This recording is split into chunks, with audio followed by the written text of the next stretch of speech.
Welcome everyone to tonight's meeting of the Burlington City Council. Today is Tuesday, March 3rd, 2020, also known as Super Tuesday. You have 29 more minutes to vote if you have not voted already. All right. With that being said, I'd like to ask everyone to take a moment to please silence all electronic devices. For tonight's invocation, we call on Councilmember Jim Butler. Let's pray. Lord, as we gather this evening to conduct the business of our city, we begin with a moment to reflect on the many needs of the bigger picture throughout our country. While our issues are very relevant to us, there are many, Father, throughout the world and the United States in general that are facing tragedy through health concerns, storms that have ravaged communities, wars that loom, and many other items that we don't have to face today. Father, remind us to be thankful for the things that we do not need, the issues that we do not have to deal with, and the crises that did not come our way. May your blessings rain upon our city. May opportunities continue to develop to perpetuate our growth and fulfill our many needs. We're truly blessed and thankful for many positive, impactful events that transform our identity and propel us to what tomorrow holds. We ask that you continue to lead, guide, and direct us, that your will be done. In your name we pray. Amen. Amen. We have a special guest back to our City Council meeting tonight. I'd like to call to the podium Ryan Kirk. Thank you. Council members, mayor, city manager, it's a pleasure to be back here. Once again, people keep telling me that my face has not changed much in the last 4 years or so since leaving Burlington. But over the past month or so, there's been a lot of conversations that have taken place between Major League Baseball and myself and Miles Wolf and the city manager here. And it's led to the opportunity to purchase the club here in Burlington. And obviously this has been an interesting offseason for minor league baseball throughout the country, and it's no different here in Burlington as we've considered, having to fight for our team. And as being afar and being in Daytona Beach for the last 3.5 months, having to fight the exact same battle, I always was keeping track and keeping tabs on what was going on with the Royals here in Burlington, because it's always been near and dear to my heart. Graduate from Elon University, stuck around here for the next 6 years after graduation, and was able to see the Royals progress into this community organization that's much more than just a baseball team.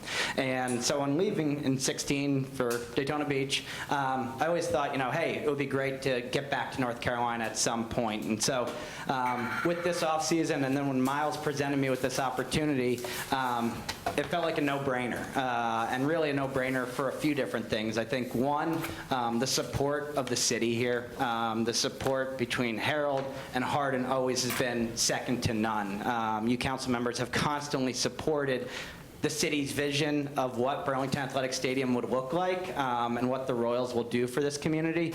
And so that was an easy one for us to think about. The support of Alamance County, the overall support of the fans and the sponsors, and the partners that have invested so many years of making that ballpark so special, made it pretty amazing to come back to. And then thinking about this, and the team losing their general manager and assistant general manager over the past month led me to believe 2020 can't end like this. This can't be how it's going to go. We got to fight for Burlington. And so I'm really excited.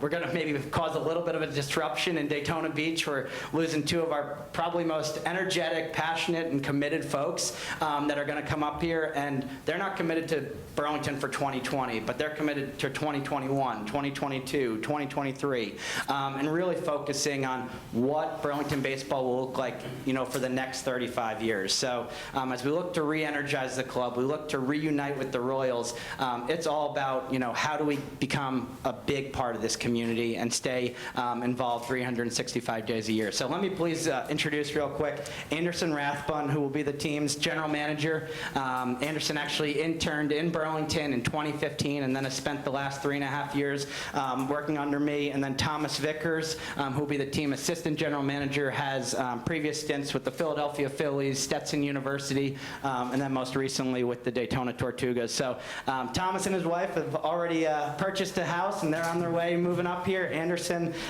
will be here living, hopefully not in the clubhouse, but he'll be here starting on March 9th full time. But we're beyond excited and thrilled to be here. Cannot thank you enough for your support, and really excited about the future of what Burlington baseball will be like for 35 more years to come. So thank you.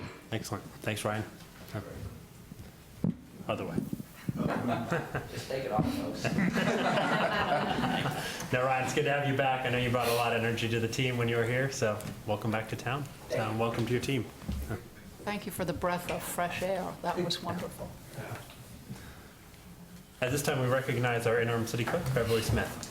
Members of council, it is my responsibility to remind you of your duty to avoid conflicts of interest.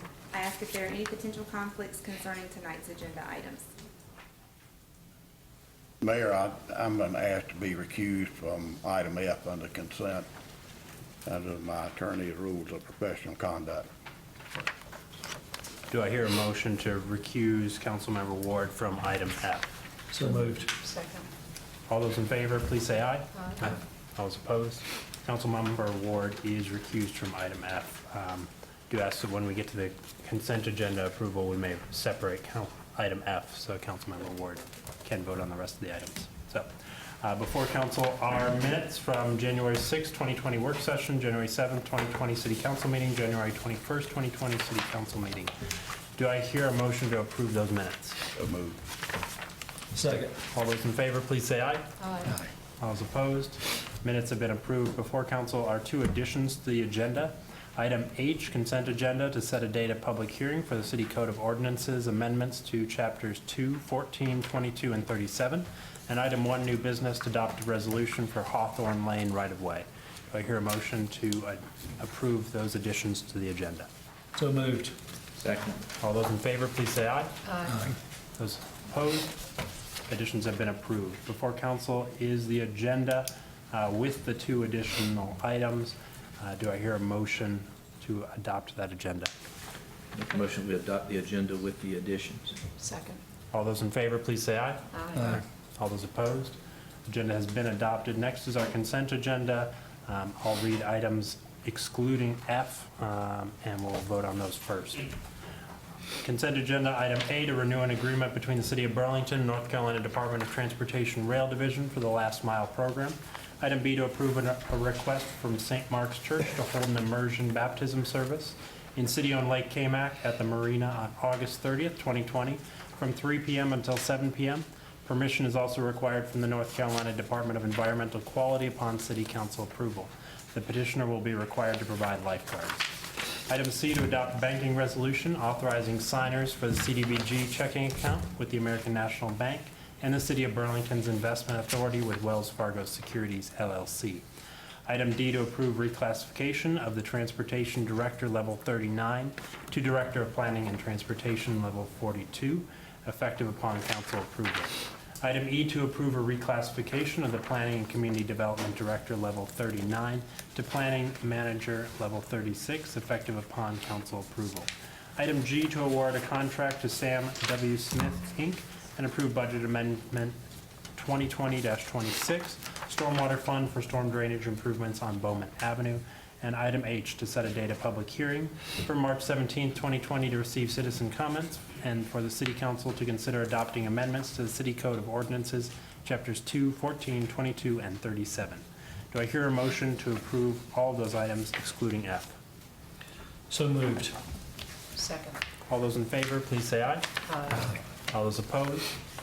Motion is passed. Item F from our consent agenda, which Councilmember Ward has been recused from, to approve a budget amendment 2020-25 to authorize and allocate expenditure and revenue sources in furtherance of previously approved interlocal agreement between the City of Burlington and City of Graham for emergency dispatch and communication services for the remainder of fiscal year 2019-2020. Do I hear a motion to approve consent item F? Make a motion that we approve item F. Second. All those in favor, please say aye. Aye. Aye. All those opposed? Consent item F is also approved.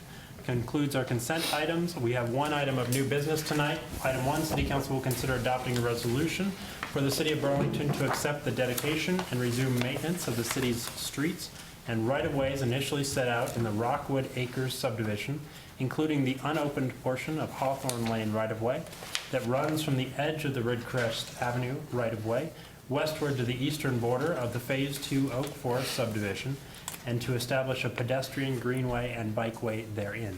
At this time, we recognize Assistant City Manager Nolan Kirkman. Thank you, Mayor and Council. Last night at the work session, City Council heard information from staff regarding the unopened portion of right-of-way for Hawthorne Lane, as shown here on the screen. Runs from the existing end of pavement for Hawthorne Lane to east towards Ridgecrest Avenue. Staff laid out, how City Council and staff had received complaints from folks in the neighborhood regarding obstructions and the effects of those obstructions in that right-of-way. Staff laid out the history of the right-of-way for council and laid out a set of recommendations to council as well regarding what to do with the right-of-way. Council also heard some resident input, and based on all information received, council had requested the city staff put on the agenda tonight a resolution that would formally accept the right-of-way, would also clear the obstructions in the right-of-way, establish regular maintenance of the right-of-way, and also install a pedestrian and bicycle path. So the resolution that's before you tonight includes those elements, and I will, at this point, turn it over to Mr. Huffman, who may have some additional comments regarding that. Not much. You've pretty much covered it. Mayor and council, a lot of whereases there. That lays out the history of this based upon the public record. I know you heard some comments last night pertaining to how others had perceived things over time. We have to rely upon what the public record says, what's in minutes of the city council meetings, as well as what's in the Register of Deeds office. And that's where our information came from. And as you can focus on pages 6 and 7 as to what you are resolving to do. And that is accept those two offers of dedication from 1956 as well as 1997, and then maintain henceforth that right-of-way, just as you do all the other right-of-ways in this town, and specifically remove the debris and a lot of the vegetation that you heard testimony to last night. And the last thing is, you instructed the city to go ahead and proceed with a pedestrian facility through that unopened portion of Hawthorne right-of-way. So that's what your resolution holds for. Questions from council regarding this item? Is there a expected date of completion, or at least for the debris removal on some of the phases of this? Well, first thing we would do, if this passes, is we would go out and mark where the right-of-way is. We would coordinate with the Lackeys and probably work towards a 30-day time frame to get that area, allow them to remove anything they want to get removed, and then we would from there begin work on, coming in and clearing it and establishing the pathway that we talked about. So I would estimate, May, June-ish having something finished in there. Would what we're doing here tonight preclude opening it as a through street in the future? It wouldn't prevent that from happening.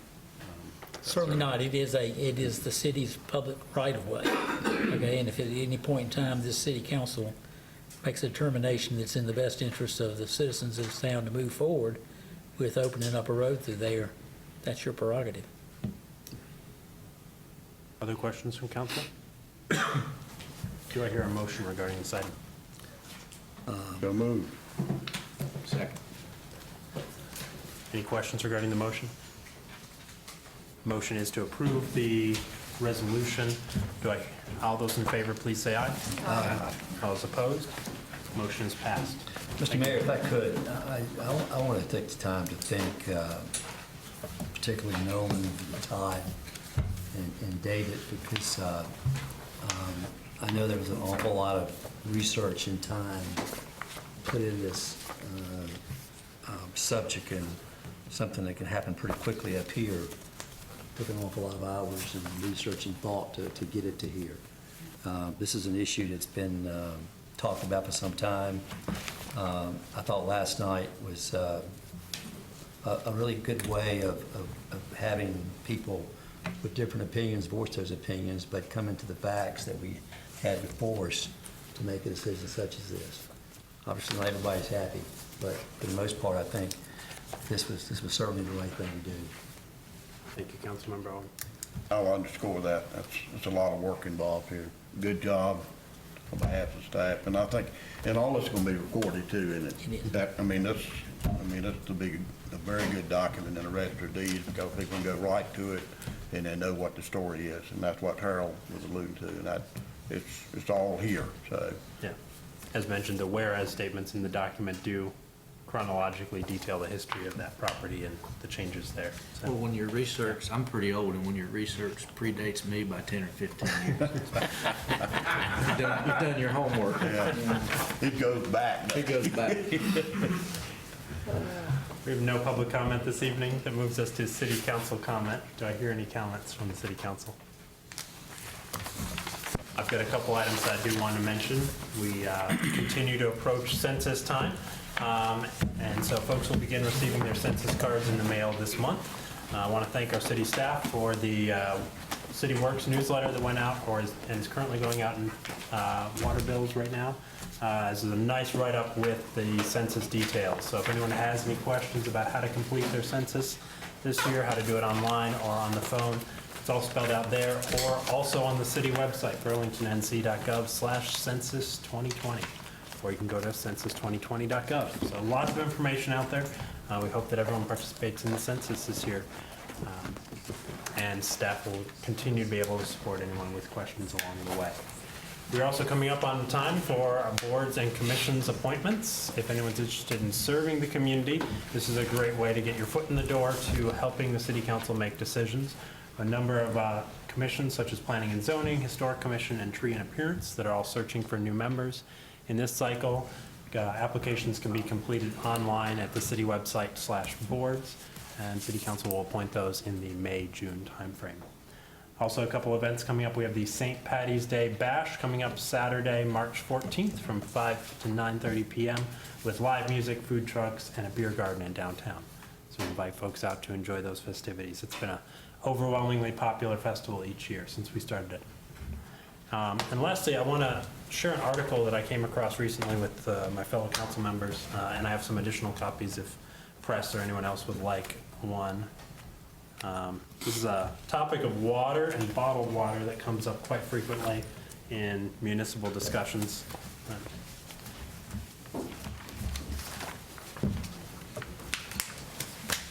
And it was recently featured in Consumer Reports magazine. So as a water provider, I think it's particularly important that we look at the service we're providing in the community, but also the larger economic market that we participate in and that we don't always think about, which is that we are in fact a competitor to the bottled water industry. And cities around the country are we're making significant investments in our water resources and our water infrastructure, and we've got to pay for those every year. And so usage is key. We're trying to balance appropriate usage, not wasting water, but also providing that service to citizens. And if you look through the history of the bottled water industry, which Consumer Reports did a nice job here, you look at some of the advertising they've done over their history has specifically worked to undermine people's perception of the safety of municipal water sources, which when we do have real situations like the Flint water crisis going on, and then you pile on top of that false information being distributed by the bottled water industry, it only makes our job as a city that much harder to provide good, clean drinking water for our citizens. And so a couple things to call out from the article that I highlighted, and I believe you can see the highlighting in your copies. You may not be able to. Page 38 is 40% of Americans believe bottled water is safer than tap water. And that perception is encouraged by the bottled water industry, even as the bottled water industry relies on municipal water sources for the water they put into those bottles. So, which is a wonderful part of the story. I do want to note that the vast majority of bottled water sold today is safe, but it isn't necessarily better than tap water. So, key thing there.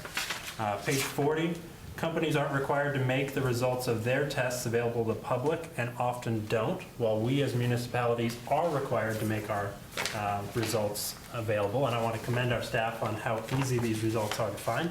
I went to Google and just searched Burlington Water Quality Report, and the first thing that popped up was our water quality report. Same thing if you go to our website, first thing that pops up is a water quality report.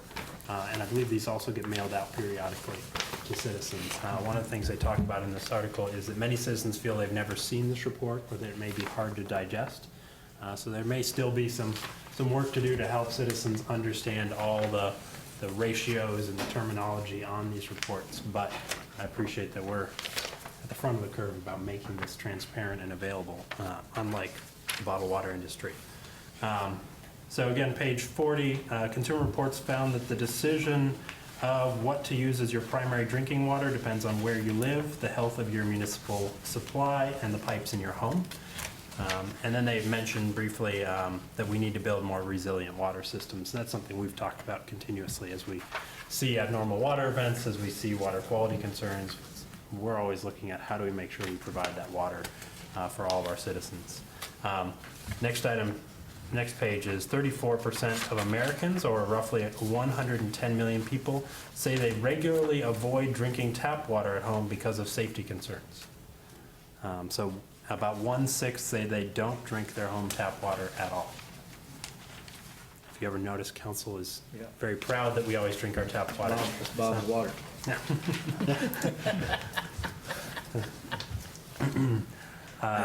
And then next page, 42, says almost 40% of people with municipal water say they've never received a CCR, and 60% have never heard of it. That's the water quality report.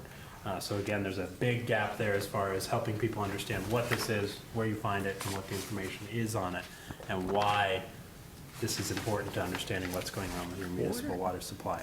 And now a little about where we're at as a city and what we're competing against. They talk about the industry, and so they say we're up against 30 years of marketing by the industry.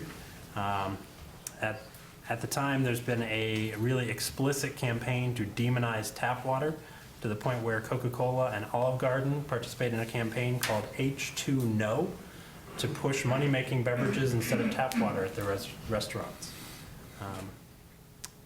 So it's a world where we don't necessarily think of ourselves as a market player needing to do marketing, but the rest of the world's marketing against us. So I wanted to bring this to our attention because I think we do have a role to improve folks' awareness of our water, its quality, and why it is safe to drink straight out of the tap.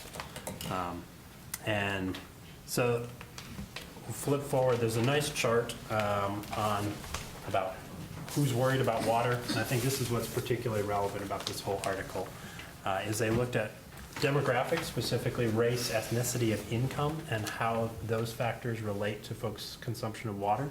And so the first chart is percentage of people who think bottled water is safer to drink than tap water.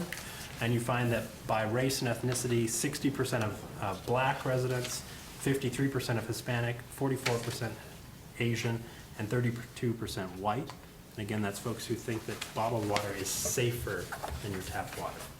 And then by household income, it's 51% for households less than $25,000, 43% for $25,000 to $50,000, and it continues to decline as folks' income goes up.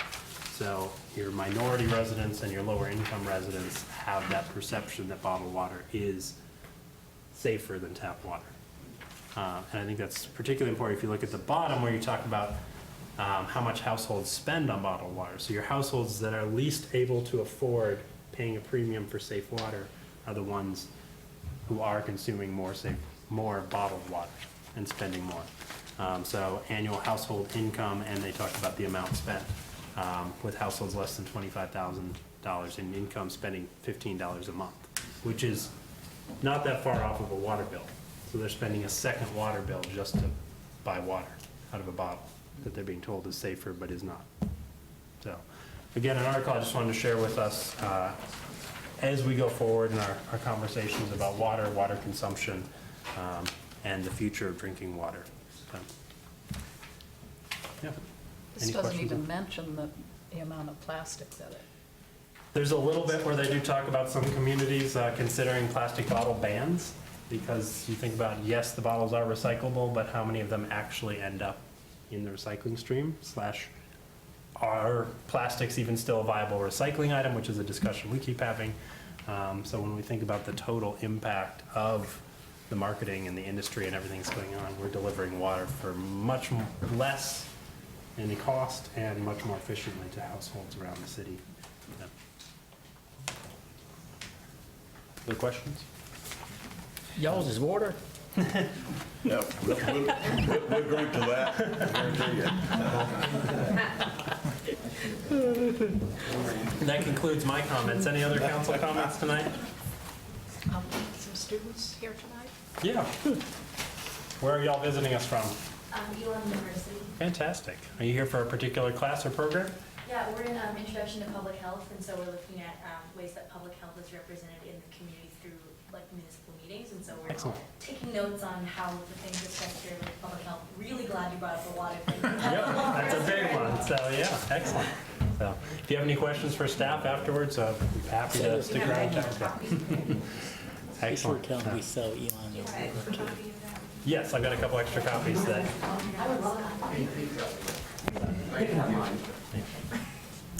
Any other council comments this evening?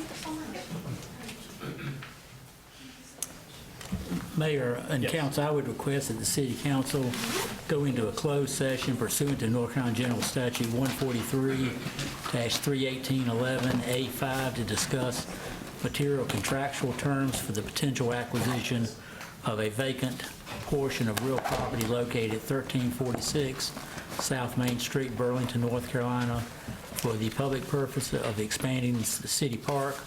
That's specifically to relocate the carousel. The current owner of the property is Burlington Community Building Company, Inc. That's the YMCA. Do I hear a motion to enter closed session? All those in favor, please say aye. Aye. All those opposed? Motion is passed.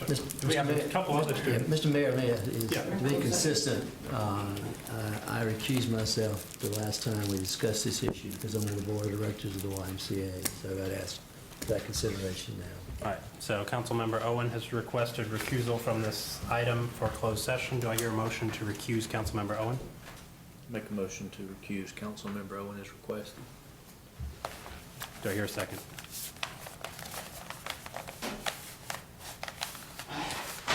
Is there no second to Councilmember Owen's recusal? Well, I'll stick around then. You think I should? Yes. Second. With